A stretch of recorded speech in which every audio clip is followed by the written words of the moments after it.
MS Wordലെ എന്ത് ഡോക്യുമെൻറ്റും നമുക്ക് PDF ആയിട്ട് കൺവേർട്ട് ചെയ്യും.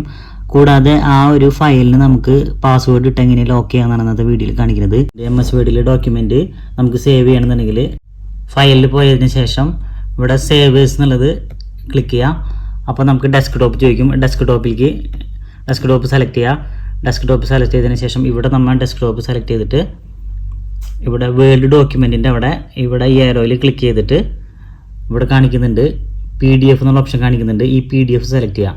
PDF സെലക്ട് ചെയ്തതിന് ശേഷം ഈ ഓപ്ഷനിൽ പോവാം. ഓപ്ഷനിൽ പോയതിന് ശേഷം ഈ എൻക്രിപ്റ്റ് ചെയ്ത് ഡോക്യുമെൻറ്റ് പാസ്വേഡ് എന്നുള്ളത് ഇവിടെ ടിക്ക് മാർക്ക് ഇടാം. ടിക്ക് മാർക്ക് ഇട്ടതിന് ശേഷം ഓക്കെ കൊടുക്കാം. അപ്പോൾ പാസ്വേഡ് ചോദിക്കുന്നുണ്ട്. ഈ പാസ്വേഡ് 6 ക്യാരക്ടർ ആൻഡ് 32 ക്യാരക്ടറിൻ്റെ ഉള്ളിലായിരിക്കണം. അപ്പോൾ 6 മുതൽ 32ൻ്റെ ഉള്ളിലായിരിക്കണം. അപ്പോൾ ഞാൻ ജസ്റ്റ് ഒരു 7 വരെ കൊടുത്തിട്ടുണ്ട്. അതുപോലെ റിപ്പീറ്റും കൊടുക്കുക. എന്നിട്ട് ഓക്കെ കൊടുക്കാം. ഓക്കെ കൊടുത്തതിന് ശേഷം ഇവിടെ സേവ് കൊടുക്കാം. സേവ് കൊടുത്തു. ഇപ്പോൾ നമ്മളുടെ നമ്മൾ ഫയലിന് ഓപ്പൺ ചെയ്യുമ്പോൾ പാസ്വേഡ് ചോദിക്കുന്നുണ്ട്. നമ്മൾ നേരത്തെ അടിച്ചു കൊടുത്ത പാസ്വേഡ് അടിച്ചാലാണ് ഇനി നമ്മൾക്ക് ഓപ്പൺ ഫയൽ കൊടുത്തു കഴിഞ്ഞാൽ പാസ്വേഡ് അടിച്ചിട്ട് ഓപ്പൺ ഫയൽ കൊടുത്തു കഴിഞ്ഞാൽ നമ്മളുടെ ആ ഒരു ഡോക്യുമെൻ്റ് ഓപ്പൺ ആയി. ഇതേപോലത്തെ ഇൻഫോർമേറ്റീവ് വീഡിയോസിന് വേണ്ടിയിട്ട് എൻ്റെ ചാനൽ എല്ലാവരും ഫോളോ ചെയ്യുക. Thank you.